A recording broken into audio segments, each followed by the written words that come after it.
하나님이여 우리에게 믿음을 더하여 주시옵소서. 찬송가 338장으로 하나님께 찬송 올려드립니다.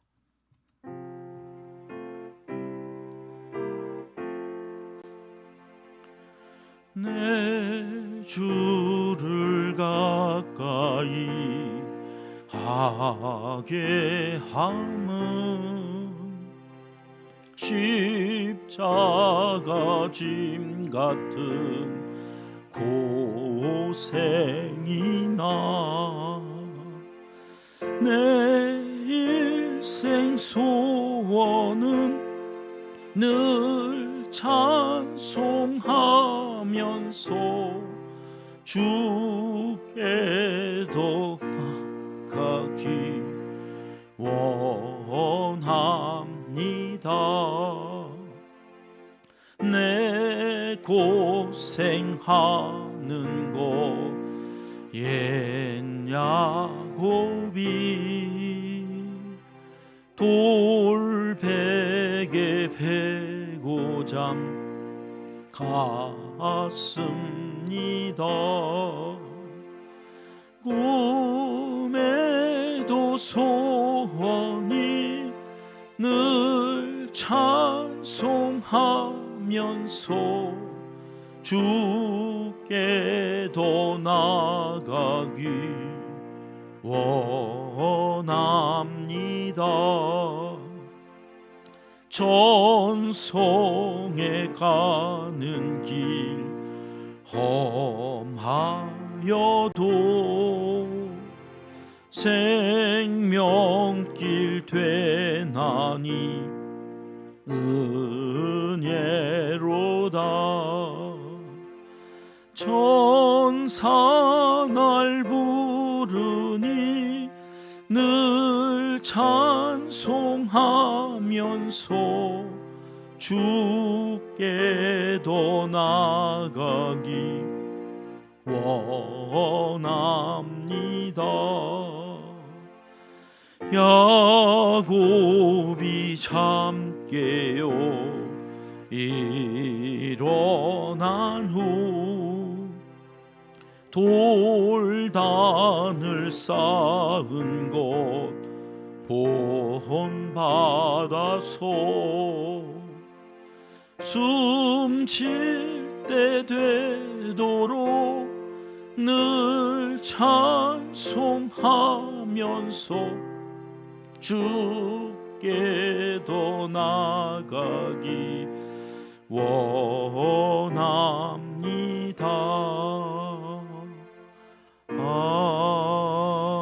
아멘. 이 새벽 주시는 하나님의 말씀은 느헤미야 13장 말씀입니다. 1절, 2절 말씀 함께 읽겠습니다.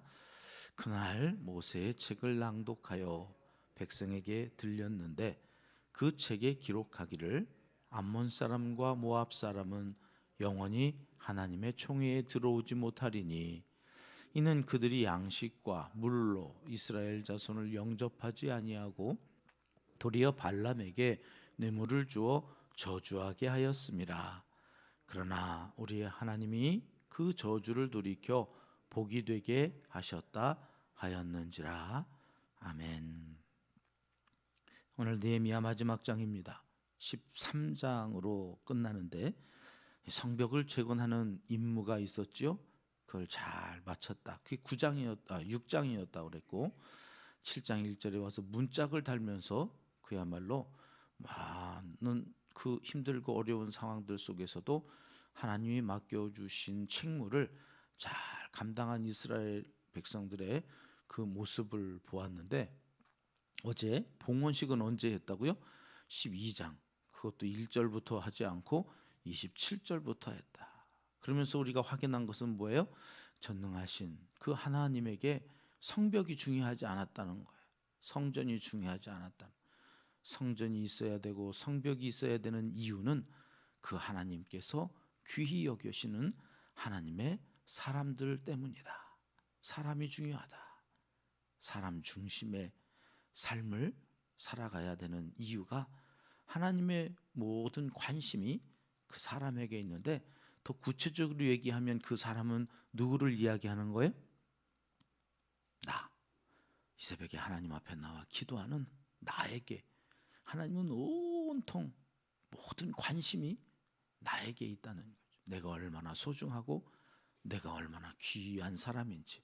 그리고 이제 마지막 13장으로 오면 13장은 1절에 이렇게 시작되는 거예요. 그날이 언제예요? 12장에 봉헌 예배를 드리던 그날, 그 봉헌식에서 모세의 책이 낭독되어졌다는 거죠. 그 모세의 책이 어떤 내용인지를 1절과 2절의 설명 안에서 찾아봤더니 신명기 23장 3절 말씀, 모세의 책 신명기 23장 3절은 이렇게 되어져 있죠. 같이 읽어봅니다. 암몬 사람과 모압 사람은 여호와의 총회에 들어오지 못하리니 그들에게 속한 자는 10대뿐 아니라 영원히 여호와의 총회에 들어오지 못하리라. 이 사람들하고 상종하지 말라는 거예요. 총회에 들어오지 못한다는 것은 저들의 예배, 함께 예배 드리는 것을 금하여서 저들의 예배를 하나님은 영원히 10대뿐만 아니라 영원히 받지 않겠다. 그 이유가 뭐예요? 2절에 보면 오늘 본문 2절에 설명해 주고 있죠. 저들이 광야를 지나갈 때에 양식과 물로 이스라엘 백성들을 영접하지 않고 도리어 저주를 해요. 우리 발람 사건 잘 알죠? 발람을 통하여서 저주하게 하는데 그 저주하려고 발람이 하다 보면 입이 자꾸 축복하는 말로 성령께서 그 발람의 입술을 주장하셔서 축복하게 하고 또 축복하게 하고 해서 오늘 2절 하반절, 여러분 자기 성경이 있으시면 밑줄을 좀 그어 놓으세요. 그러나 우리 하나님이 그 저주를 어떻게 하세요? 돌이키세요. 그래서 자꾸 복이 되게 하셨다. 여러분 이게 1절, 2절, 3절의 내용인데 내가 그렇게 소중하시고 그래서 하나님께서 소중한 나를 지키시기 위해서 한 말씀을 주시는 건데 다른 말씀이 아니에요. 암몬과 모압 이 사람들하고 자꾸 어울리고 그 사람들하고 자꾸 연을 맺어서 뭔가를 하려고 하지 말라는 건데 이 암몬과 모압은 어떤 사람들이라고요? 자꾸 시기하고 질투하고 그래서 저주해. 여러분 우리가 예수님을 잘 믿고 그래서 나는 하나님을 믿는 사람입니다. 그러면 세상 사람들도 저 불교나 저 이슬람권의 사람들이 그러는 게 아니에요. 우리 가까이에 있는 이단들. 저들도 성경을 보고 저들도 사제를 목사라고 그러고 거기도 장로가 있고 하는데 다 같은 편 같아요. 암몬이고 모압이 다 아브라함의 자손이잖아요. 롯의 자식들이잖아요. 사촌이에요. 그 사촌 아주 다르면 상관이 없어. 근데 비슷한데 달라. 근데 그것들이 있고 요즘은 그 이단들이 교회 붙어 있는 집만 다니는 거 아시죠? 우리는 그래도 예수 믿는다고 그러면 그냥 가는데 이것들은 끝까지 쫓아가지고 그러니까 예수 믿으니까 와서 들어보라고 성경 아느냐고 6월절 아느냐고 이딴 소리 하면서 끊임없이 괴롭히는 같은 것 같은데 다른 그들 암몬과 모압이 끊임없이 우리를 시샘하고 그래가지고 저주를 하려고 하는데 그것들이랑 같이 어울려서 살려고 하지 말아라. 구별을 하라는 거예요.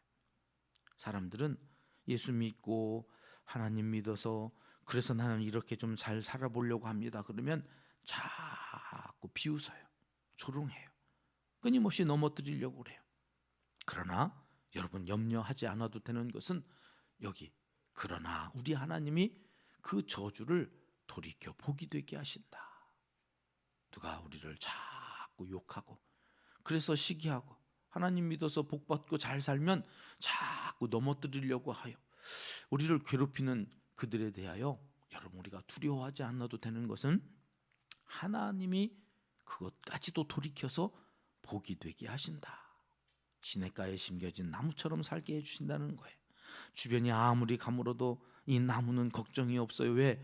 늘 잎이 푸르고 열매가 풍성하게 맺힐 것이기 때문에 그렇습니다. 시냇가에 심겨진 나무의 복이지요.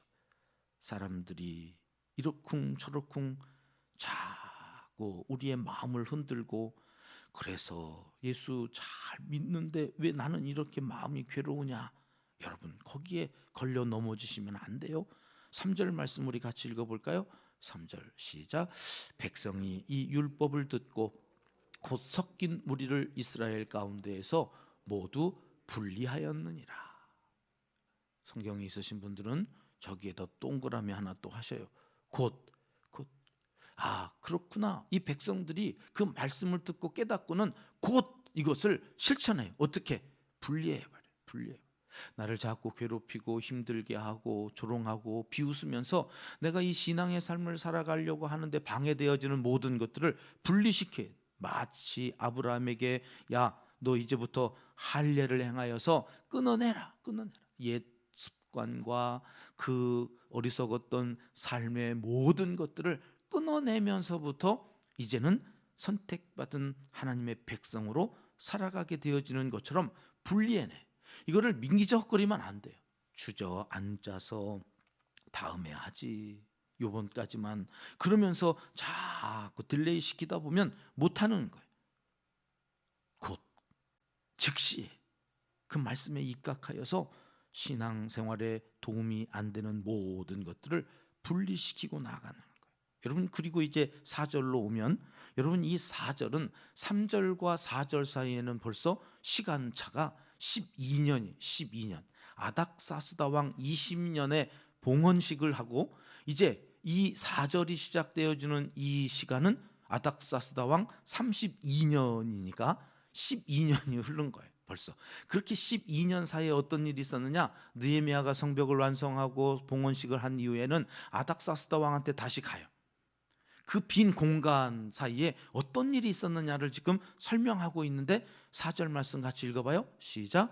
이전에 우리 하나님의 전의 방을 맡은 제사장 엘리야십이 도비야와 연락이 있었으므로.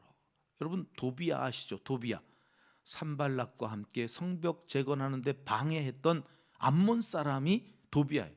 암몬 사람 가까이 하지 말라고 그랬는데 여기 그 암몬 사람이 나와요.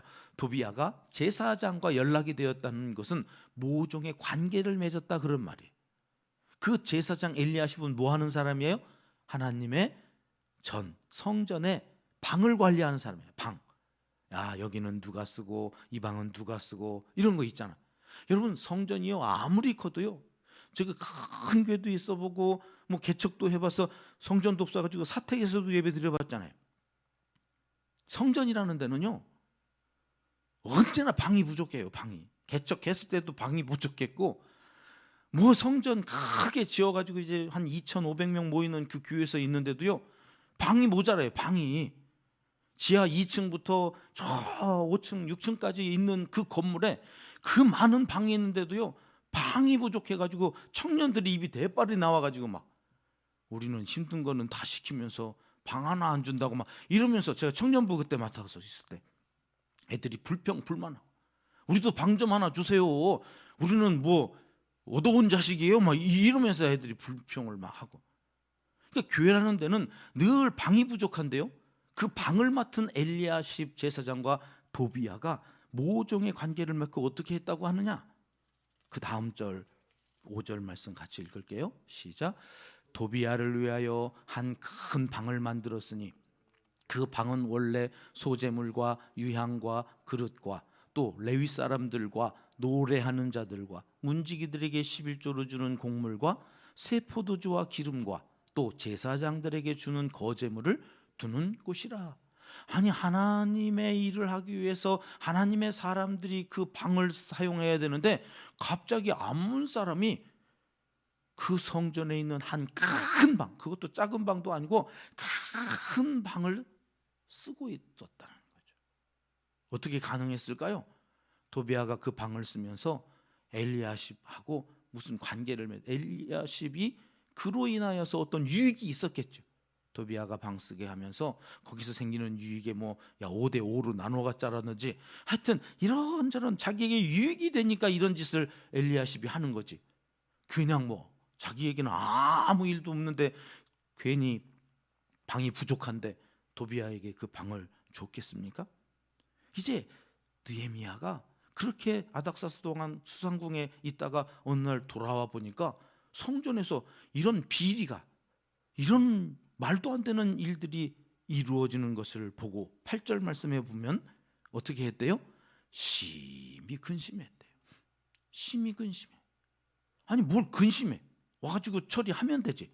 근데 여러분 벌써 십수년 이렇게 하고 있었던 이 사람들은 느헤미야가 와가지고 이게 뭔 짓이야 이래가지고서 하면 어떤 일이 일어날까요? 아니 여지껏 또 아무 일도 없었는데 저건 갑자기 와가지고 뭐가 문제라는 거야?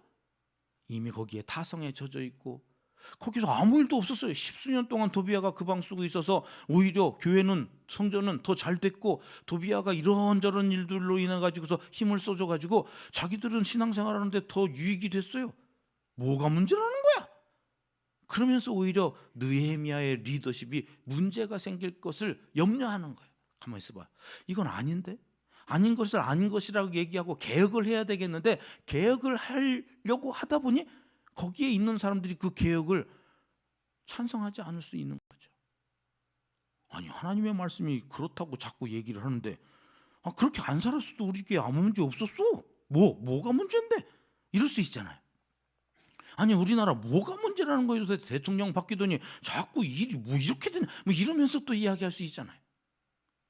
그러니까 그 개혁의 주체인 사람들이 동조해주고 함께해서 그렇구나 하나님이 그렇게 말씀 이러고 따라줘야 되는데 뭐냐 뭐 이럴 것 같으니까 근심한 것도 아니고 심히 근심하는 거예요.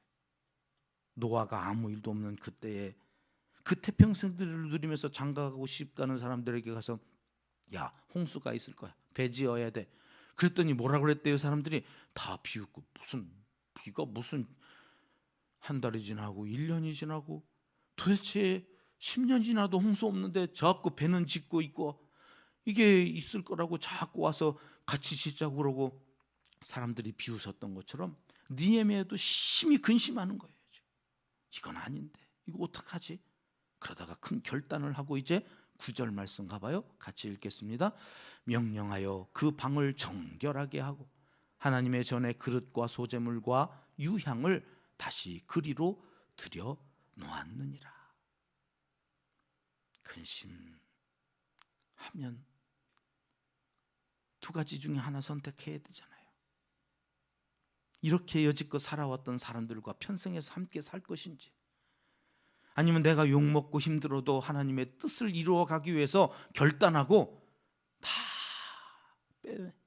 정결하게 하기 위해서 도비아의 물건 다 빼내고 이제는 거기 있어야 할 것들로 들여놓든지. 저 같으면 그냥 편하게 가자. 뭘 들쑤셔가지고 내가 하면 얼마나 한다고, 나 또 아닥사스다한테 또 가야 되는데 그러고 안 했을 것 같은데. 성령의 사람은 그게 안 되는 거예요. 내가 죽더라도 하나님의 뜻을 이루어야지. 그리고 그 방을 정결하게 했다는 거죠. 오늘 이 새벽에는 이 말씀을 붙잡습니다. 여전히 더럽혀진 우리의 양심, 우리의 마음속에 여전히 그냥 그대로 살고 싶은, 하나님의 말씀과 그 뜻을 이루어가는 일은 피곤하고 지치고 다른 사람들을 설득해서 간다고 하는 것은 나 하나도 힘들어 죽겠는데 누구를 설득해서 가? 귀찮고 피곤한 일이니까 그냥 살다 나 하나 믿음 지키고 가면 되지. 여러분 그렇게 살아갈 수도 있지만 그러지 않고 그 방을 정결하게, 그리고 이제 그곳에 있어야 할 것들 기도하고 말씀 보고 그 말씀과 기도로 나의 신앙을 다시 한번 단련시켜서 하나님의 뜻을 이루어가는데 내가 귀히 쓰임받았으면 좋겠다. 그리고 조금 더 하나님의 그 뜻을 이루어가기 위해 필요한 것들을 채워가는 거예요. 교회에서 성경 공부한다고 하면 모이고, 중보기도 모이자고 하면 모여서 기도하고, 예배 드리자고 하면 함께 예배하는 곳에 있으면서 하나님의 뜻을 따라가려는 사람들, 그들로부터 다시금 개혁이 일어나기 시작하는 거예요. 정결하게 하고 있어야 할 것들을 다시 그리로 들여놓는 신앙. 여러분 그러지 않으면 불과 10년밖에 안 되잖아요. 암몬과 모압을 몰아내고 구별하여서 하나님의 뜻대로 살아가는데 어느새 그 삶이 변질이 되어버리고 이제는 도비아와 같은 인간하고 결탁하여서 자꾸 성전을 더럽히는 일들을 하고 있는 제사장의 모습 속에서 오늘 우리의 신앙은 어떠한가? 나도 부지불식간에 바쁘다는 핑계로 성경 읽지 않고 피곤하다고 기도하지 않고 살다가 어느 순간 더러운 것들로 가득 채워져서는 변질되어진 신앙으로, 그리고 나는 구원받은 줄 알고 그러고도 나는 하나님의 자녀인 줄 알고 살아가는 우리를 하나님은 너무나 소중하셔서 야 아니야 그거 아니야 그렇게 변질되어지지 않기 위하여 다시 또 정결하게 하고 있어야 할 것들로 채워가는 신앙생활을 하지 않겠느냐고 오늘 느헤미야를 맞춰가시면서 우리에게 너는 변질된 신앙으로 사느냐, 시간이 지날수록 성숙해진 신앙으로 사느냐 물으십니다. 오늘 나는 어디에 있는 걸까요? 우리의 믿음도 매일 새벽마다 이렇게 말씀과 기도로 정결하게 하고 또 당연히 있어야 할 것들을 잘 들여놓지 않으면 언제라도 엘리야십처럼 변질되어질 수 있다고 하는 사실을 기억하고 날마다 일신우일신하는 그런 신앙생활을 기도와 말씀으로 잘 관리하여 변질되지 않는 하나님의 사람들로 살아가시기를 이 새벽 하나님은 간절히 원하시고 계십니다.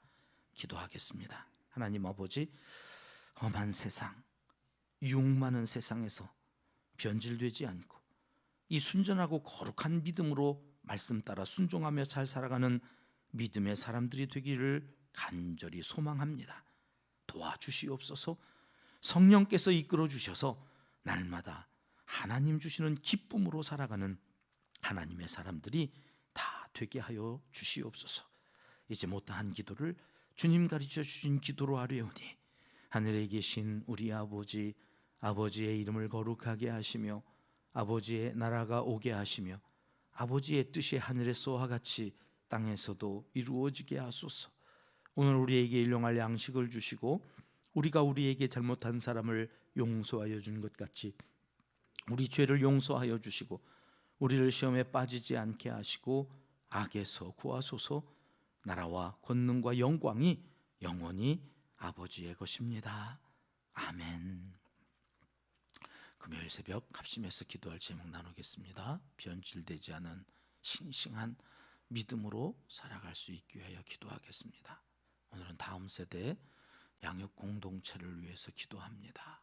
교육부에서 수고하시는 선생님들과 우리의 신앙 교육을 위해서도 함께 기도해 주십니다. 저풍역당 동포들과 지하교회 성도들을 위해서 함께 기도하고요. 늘 기도합니다. 선교사님들, 농촌교회, 개척교회 사역자들을 위해서, 도시 빈민들을 위해서 수고하는 사역자들을 위해서도 기도합니다. 이재민들과 환우들, 다윗이나 고레스와 같은 대통령과 위정자들을 뽑아주시고 저들로 하여금 이 나라가 바로 서갈 수 있기를 위해서 시간 기도하는데, 어제 우크라이나에서 선교하시는 그 선교사님이, 그분은 바로 들어갈 줄 알고 나왔는데 벌써 어제 1191일째입니다 이러시면서 전쟁 종식을 위해서 각 교회에서 기도해 주시면 좋겠습니다 하고 개인 톡으로 문자를 주셔서 오늘 생각나시면 우크라이나 전쟁 종식을 위해서도 한 번 더 기도해 주시면 감사하겠습니다. 함께 기도하겠습니다.